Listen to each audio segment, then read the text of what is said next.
नमस्कार। चलिए आज एक क्लासिक हिंदी लोक हॉरर कहानी के अंधेरे में उतरते हैं। ये एक ऐसी कहानी है जो डर, विश्वास और इंसान की हिम्मत के बीच की पतली सी लकीर को दिखाती है। तो आइए इस शापित जंगल के रहस्यों से पर्दा उठाते हैं। कहानी की पहली ही लाइन मतलब जो टोन सेट करती है वो ये है जो शापित जंगल के बारे में कही गई है। ये सिर्फ कोई जगह नहीं है, ये तो कहानी का एक जीता जागता सांस लेता हुआ खतरा है। ये एक लाइन कहानी का सीधा सा नियम बता देती है। जंगल में जाना मतलब मौत को बुलावा देना। तो कहानी हमें ले चलती है एक गांव में जहां हालात बहुत खराब है, भयानक सूखा पड़ा है। हमारा हीरो है मोहन, जिसका परिवार खाली बर्तन और नाउम्मीदी से घिरा हुआ है, और उसके पिता दीनदयाल लगभग मौत के मुंह में है। देखिए, मोहन का ये सफर किसी खजाने या नाम के लिए नहीं है। नहीं, ये तो बस जिंदा रहने की सीधी सीधी जंग है। उसके पिता को दवा के लिए पानी चाहिए, और पानी का इकलौता सोर्स उस शापित जंगल के पार है। हाँ, वही जंगल जहां से कोई लौटकर नहीं आता। और इसी एक लाइन से हमें मोहन का कैरेक्टर समझ में आ जाता है। वो एक डिटर्मिन्ड हीरो है अपने परिवार के लिए।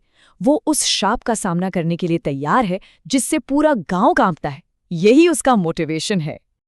अब मोहन को पता है कि ये काम अकेले का नहीं है, इसीलिए वो गांव के सबसे समझदार इंसान कैलाश के पास जाता है सलाह के लिए। कैलाश यहाँ लोक कथाओं के उस क्लासिक वाइज मेंटोर यानी बुद्धिमान सलाहकार का रोल निभाते हैं।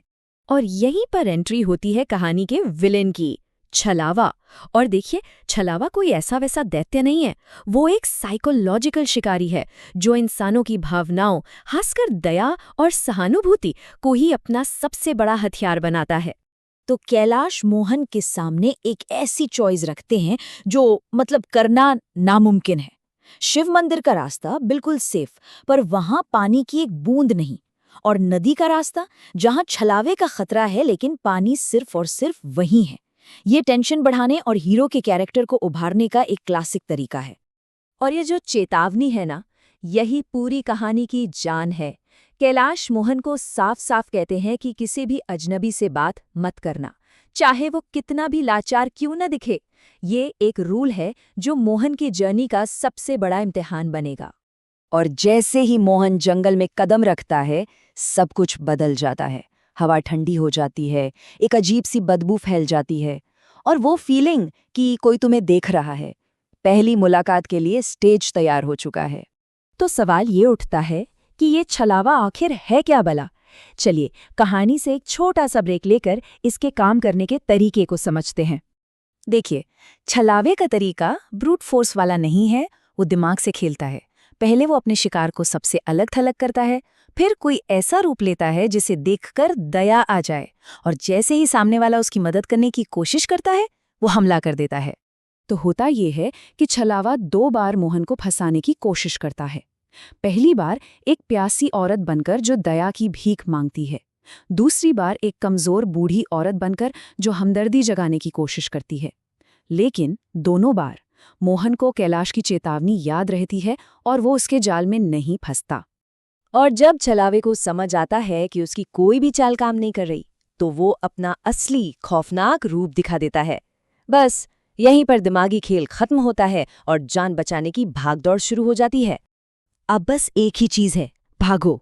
मोहन अपनी जान बचाने के लिए भागता है। वो नदी तक पहुंच जाता है, बाल्टी भी भर लेता है, पर जैसे ही वापस मुड़ता है, छलावा उसका रास्ता रोके खड़ा है। अब ये रेस है आस्था और डर के बीच। और जब लगता है कि सब कुछ खत्म, तभी मोहन को कैलाश की एक और बात याद आती है, शिव मंदिर। वो एक सेफ जगह जहां कोई बुरी ताकत अंदर नहीं आ सकती। अब उसका मकसद सिर्फ भागना नहीं, बल्कि उस पवित्र जगह तक पहुंचना है। और ये लाइन, भगवान शिव मेरी रक्षा करेंगे, बस यहीं से कहानी का क्लाइमैक्स शुरू होता है। अब मोहन का विश्वास ही उस राक्षस के खिलाफ उसका सबसे बड़ा हथियार है। डर पर आस्था की जीत का ये एक जबरदस्त सिंबल है। मोहन जैसे तैसे मंदिर पहुंचता है, और वहां पुजारी एक स्पिरिचुअल गार्डियन की तरह उस बुरी ताकत का सामना करते हैं। यहाँ तीनों किरदारों की ताकत का सोर्स एकदम साफ है। मोहन की ताकत उसकी उम्मीद है, छलावे की ताकत दूसरों का डर है, और पुजारी की ताकत उनकी दिव्य आस्था है। और फिर आस्था की जीत होती है, बहुत तेजी से और बिल्कुल डिसाइसिव। पुजारी बस एक सिद्ध आहुति से उस राक्षस को आसानी से भस्म कर देते हैं, जिसने मोहन की जान हलक में डाल दी थी। तो छलावे का अंत होता है और मोहन पानी की बाल्टी के साथ सही सलामत घर लौट आता है। उसका मिशन कामयाब रहा। और मोहन के लौटने का असर देखिए, मानो कोई जादू हो गया हो। उसके पिता ठीक हो जाते हैं और कमाल की बात यह है कि अगले ही दिन गांव में झमाझम बारिश होती है। सूखा खत्म हो जाता है और नाव उम्मीदी की जगह उम्मीद और जिंदगी ले लेती है। तो आखिर में कहानी हमें क्या सिखाती है? यही कि हिम्मत का एक काम, सिर्फ एक, पूरे गांव को बचा सकता है। ये दिखाता है कि जब लगे कि सब कुछ खत्म हो गया है, तब भी हिम्मत बहुत बड़ा फर्क ला सकती है। तो मैं आपको एक सवाल के साथ छोड़ता हूँ। इस कहानी का असली राक्षस कौन था? वो अलौकिक छलावा या फिर सूखे से पैदा हुई इंसानी बेबसी और लाचारी? जरा सोचिएगा।